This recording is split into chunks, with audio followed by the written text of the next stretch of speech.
Stay tuned for the Bulldozer Health Show, brought to you by Bulldozer Health Incorporated.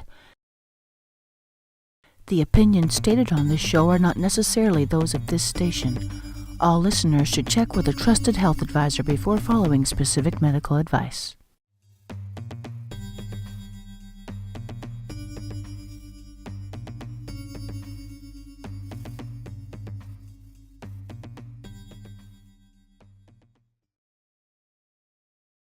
Hello, my name is Wendy Love Edge, and I'd like to welcome you to the Bulldozer Health Show.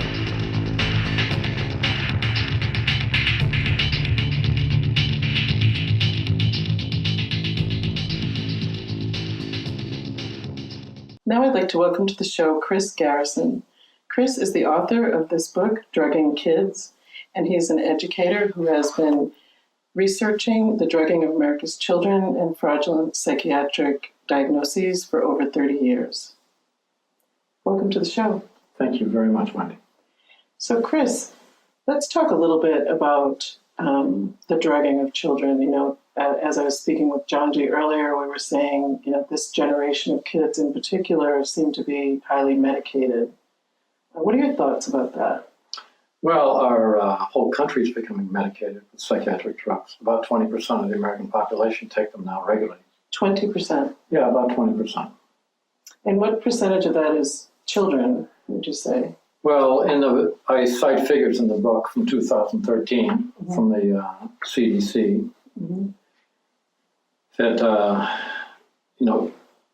19% of American high school boys were diagnosed with ADHD, and 10%, not 10% of the 19%, but 10% of the overall population high school boys were on medication for ADHD, meaning amphetamines and amphetamine type drugs. Right, so let's talk about ADHD. Yeah. Right, so that stands for Attention Deficit Hyperactivity Disorder, right? Yeah.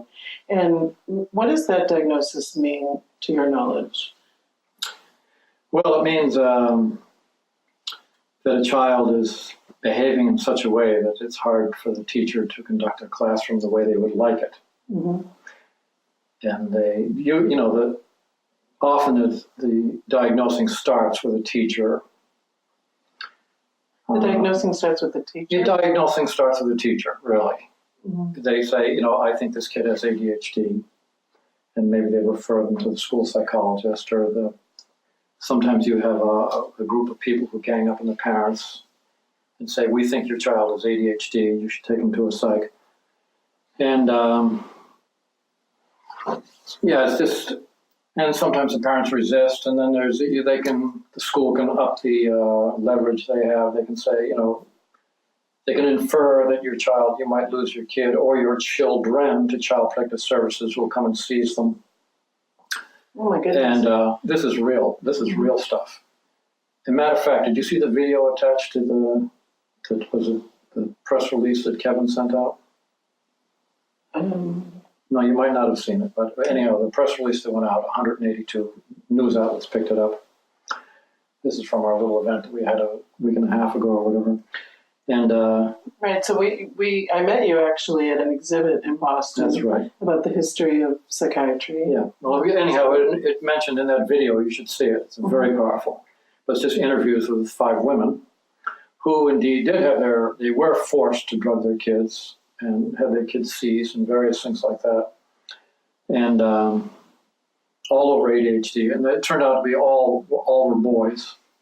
Well, that's something that I've noticed. I've raised 2 boys, and both boys, it was suggested that they had, in one case, ADD without the hyperactivity, and the other ADHD.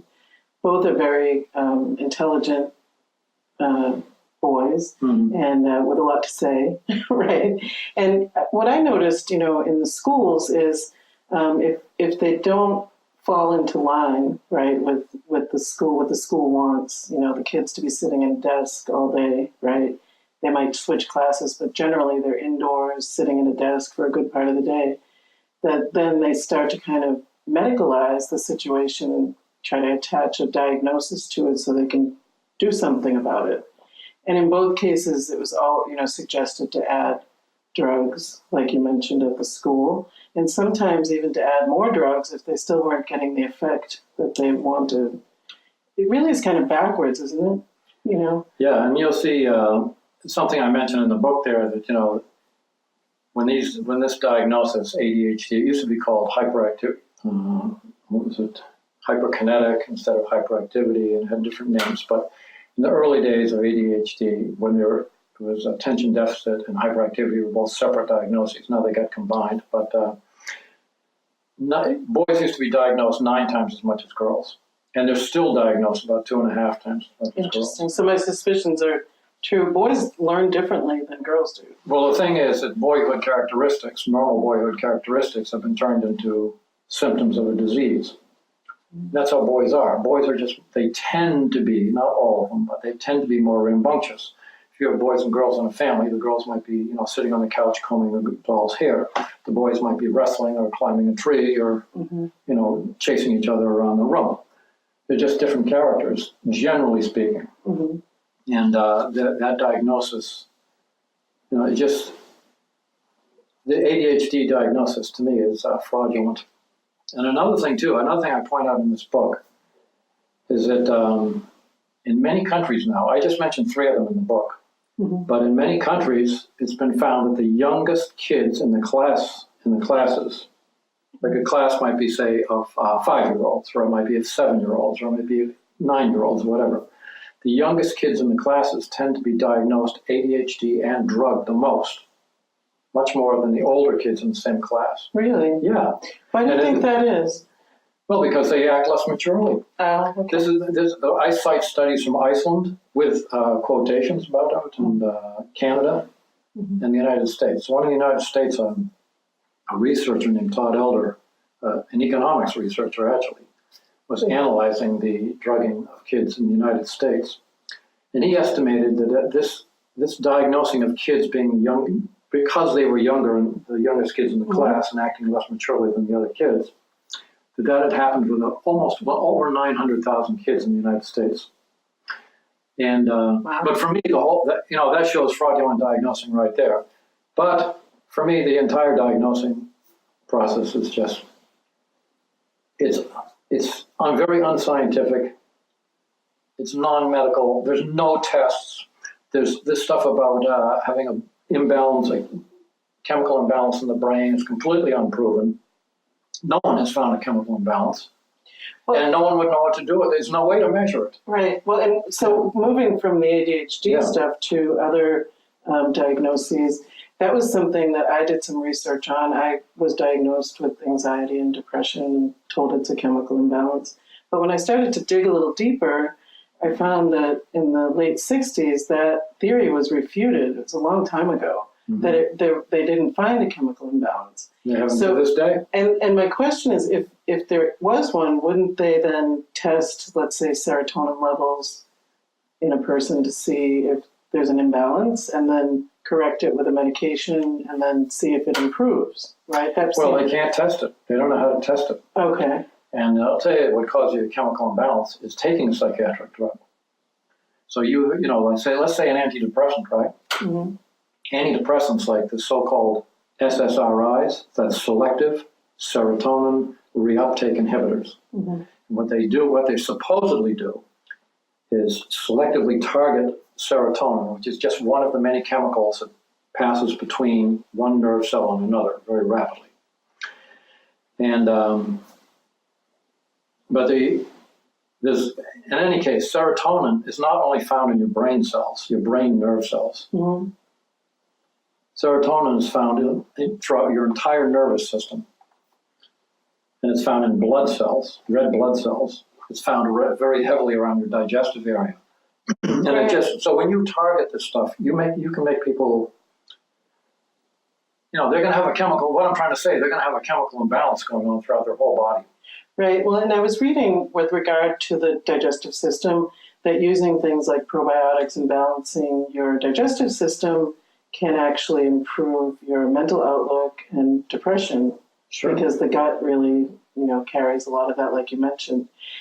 Going back to children, though, I was really found it I don't know what the word is, it's sort of devastating, really, the amount of children that are on antidepressants, anxiolytics, That's right. antipsychotic drugs. It's a lot of chemicals to be putting in a developing body. You're right. As a matter of fact, ADHD drugs are sort of like gateway drugs for all these other drugs to be given to kids. And recently, we had in Boston several, not recently, I wouldn't say very recently, but in the early part of this century, in the early 2000s, a group of doctors at Mass General doing experiments for drug companies such as Johnson & Johnson. Mm-hmm. And they had a drug called Risperdal, which is an antipsychotic. And there was a lot of interest. The drug companies like to expand their markets. This is just, that's obvious. They'd already used antipsychotics used to be just for mental patients. Mm-hmm. But then we say, well, we'll give it to the elderly, with dementia. We'll give it to some of the elderly. And then it was found, I have a copy of a newspaper article here from the New York Times, but anyhow, some people might remember this, but around 2005, the Food and Drug Administration noticed that elderly they looked at 17 studies, and they noticed that the elderly who were being given antipsychotics were dying much sooner than comparable elderly not given antipsychotics. Oh, goodness. It was literally sort of cutting the remaining years of the elderly were being literally cut in half, more or less. So the drugs were basically killing them off. So the FDA at least put out they demanded black box warnings on the antipsychotics. I see. What about for children, though? The same drug, do they find? Well, I guess we don't know because about lifespan being shortened. We can talk about illness, maybe. No, we can conclude. Right. I'll show you. I have another study here. This is a very amazing study. This thing about the antipsychotics knocking off the elderly, shortening their lives, was in 2005. And then in 2006, a study came out. It's called Morbidity and Mortality in People with Serious Mental Illness. This is 2006. Mm-hmm. And this was done for the mental health program directors of the 50 states. Amazing study. But what they did is in this study, the researchers looked at how mental patients are being treated in 8 of the United States. One of the states was Massachusetts, and there were 7 other states they looked at. Mm-hmm. And they were rather shocked. I'll let you read it. They put it kind of in bold type. And this is just a little part of the study. I just have 3 of the pages here. Here's overview of the problem. People with serious mental illness served by our public mental health systems die, on average, 25 years earlier than the general population. And that was not an arbitrary, approximation 25. Mm-hmm. They were estimating, they concluded that mental patients are dying on average at age 51, and the general population was dying on average at age 76. Wow. Therefore, they found that mental patients were dying 25 years earlier than the general population. And one of the major reasons they cited for it was the use of the modern antipsychotics, because they cause rapid weight gain, they cause diabetes, and they cause other things going on in the body, a lot of weird side effects. Mm-hmm. And also polypharmacy, which he was mentioning. That's very often done with mental patients, as it is done with kids and child protective services and so forth, when the government seizes them. Right. And so I'm just trying to point out. And that's a pretty profound difference, third of a person's life. Right. And, the question is, is it simply the drugs, or are there all these other factors? There were other factors lifestyle as well. Factors, choices that people make as a result of maybe some illness that's going on, So it's hard to say, but that's a pretty profound difference for sure. And I guess, we're talking, mainly about children on this show. And I think the verdict on, whether their lifespan might be shortened is still out there, because this is a fairly new thing, medicalizing children's behavior and treating it with pharmaceutical drugs. Oh, I think it definitely gets shortened. But I'm going to show you one other thing too, or at least refer people to it. Long-term, here's the title of this study: Long-Term Antipsychotic Treatment and Brain Volumes, a longitudinal study of first episode schizophrenia. So this was a study done by 5 people. Very large study, like some studies that get passed and sent off to the FDA to see if we can get a new drug on the market. They might be like a 6-week study, on a few people. This study was done on a bunch of schizophrenics for 18 years. Oh, wow. And they did the largest number of brain scans in schizophrenics of any study in the world, worldwide. And one of the things they found was that the schizophrenics were losing about 1% of their brain tissue a year, approximately. And that's exclusive of other factors. Like your person can lose brain tissue just by aging, but they took into account the other factors that would cause brain shrinkage. And they found that the mental patients, the schizophrenics, were losing about 1% of their brain tissue per year. So they may be on certain antipsychotics, say, for 20 years. Right. And they found also that it was dose-related. And one of these people, and you can look her up, and anyone who's listening to the show can look this up, a woman named Nancy Andreasen, Andreasen. She's a very famous psychiatrist, actually. And she was an editor of a major psychiatric journal for about 15 years. But also, she was a person in the study. But she came forth and let this be known. It took a little courage for her, actually, Sure. to wait to hear her speak about it. But I applaud her for doing it, and it's just another thing. These drugs, basically, you can say it's a common denominator that psychiatric drugs cause diseases. It's obvious. I could give you examples, like the ADHD drugs. Yeah. Right? Right. That's amphetamines. Amphetamines, exactly. So children who take it over the long term especially are going to have weight loss and anxiety. They'll have that within a week. Right. It doesn't even have to be long. Right. They'll start losing their appetite. They'll have trouble sleeping. Right. They have stunted body growth. They start gaining in height and weight. And so, I think one of the things that's really important with Bulldozer Health, we tell people to, if you're looking at pharmaceutical drugs, because I do believe they have their place in certain things, make sure the benefit outweighs the risk, right? So you look at the situation, will the benefit outweigh the risk in this individual, whether it's, physical illness, mental illness, whatever we're talking about. And these drugs have very serious side effects and interactions. So they really do need to be taken seriously and really look at all these things that you're mentioning. Yeah, people need to wake up. The diagnosing is bogus. The diagnosing is really flimsy. There's no scientific background for it. The drugs are poisonous. There's a lot of, the doctor has a vested interest in signing you up for the drugs. And having that kid come and get those drugs. Say the mother's going to come back and get a prescription refill month after month. He can charge the insurance company, for a 15-minute visit. He writes another prescription. It's an easy. You can just book his schedule with this stuff.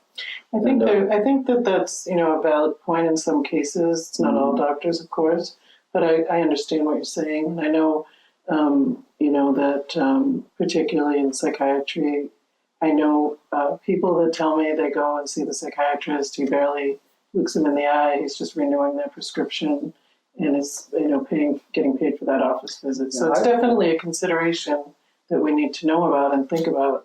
Yeah, I would make a real distinction between psychiatry and the field of traditional medicine. I feel they're completely two different fields. Psychiatry does not really belong in the field of medicine. They can't find what they're treating. They can't say we cured the person because they can't see the cure. And they tend to be more corrupt and take more money from the drug companies, probably because they mainly do deal drugs. They mainly sell drugs. So of course the drug companies are going to be fond of them. But and traditional medicine is much more scientifically well-based. And I feel that psychiatry has actually sort of contaminated the field of medicine. So you now have, pediatricians doing sort of a psychiatric diagnosing with no testing, no confirmation of what the guy's saying. And that's a sad state of affairs. But I feel they're two different fields altogether. And also another thing I would recommend, actually if a person's really seriously irrational, I would recommend a person get a thorough medical checkup. I wished you will. But it's been too long now. We've traveled so far away. We've traveled so far away. Bulldozer Health Incorporated is a 501c3 nonprofit organization and healthcare reform initiative. The mission is to educate people about all available healthcare options, improve access to alternative healthcare, and to inspire people to achieve optimal health and wellness. Among our many programs are the Take Back Your Health America benefit concerts. These concert events travel from state to state, raising awareness and raising funds with free on-site sessions offered by healthcare providers, silent auctions featuring original art, products, and services, door gifts and prizes from generous sponsors, and a great lineup of musical performances. A portion of funds go to help individuals pay for alternative healthcare, including cannabis and cannabis legalization fees where funds are available. There are many opportunities for you to be involved. Please visit bulldozerhealth.org for much more information. Thank you for your time and energy, and take back your health, America. Hi, I'm Wendy Love Edge, and I am the host of the Bulldozer Health Show. The Bulldozer Health Show is a podcast, television show, and radio show, and we produce it in many different formats so that we can reach as many people as possible and educate them about all of their health options, especially natural health options. I love to interview alternative health providers and get really up close and personal with them, find out why they started doing this type of treatment, the science behind it, how it could help someone to improve their health and wellness, and what a person could expect when they go to see them. I also interview activists for all different types of health-related causes, such as Lyme disease, cannabis, just to name a couple of things. I interview physicians. I interview people who have found success through doing their own research, finding natural methods that improve their health and lifestyle choices, and bring their story forward so people can be inspired and figure out that their health truly is mainly in their own hands and that they can find different options for themselves. In this episode, I'll be interviewing Dr. Janji Anand. I'll be speaking with Dr. Tammy Post. We're on location at Just Breathe in Worcester, Massachusetts. In New York. From Salem, Massachusetts. The Bulldozer Health Show.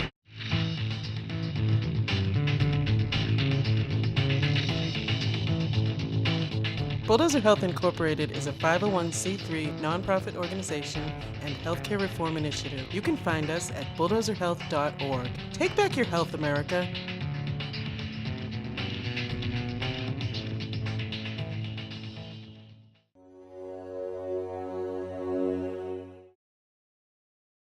Unexpectedly, she returns to me like a wave of pure euphoria that slowly washes over me. I used to know the way she'd smile. Now I feel the space she left behind is just a passage of time.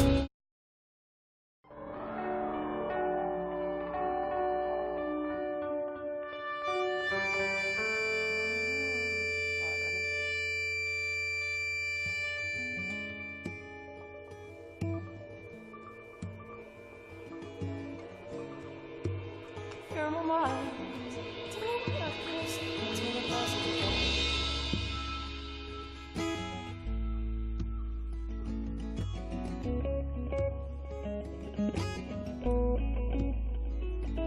Unexpectedly, an epiphany, I transcend my mediocrity to find what I was meant to be. I take some time to clear my mind, slip into the miracle, I slip into the passage of time. Imagination is key.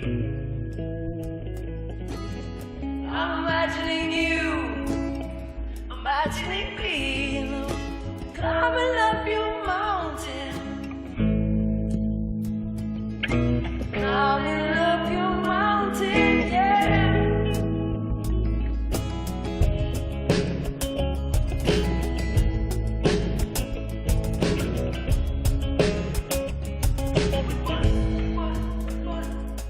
Unexpectedly, she returns to me like a wave of pure euphoria that slowly washes over me. I used to know the way she'd smile. Now I feel the space she left behind is just a passage of time. Most heavy and long,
You ever steal money off a grave? Go down to the store and buy yourself a bottle? You ever steal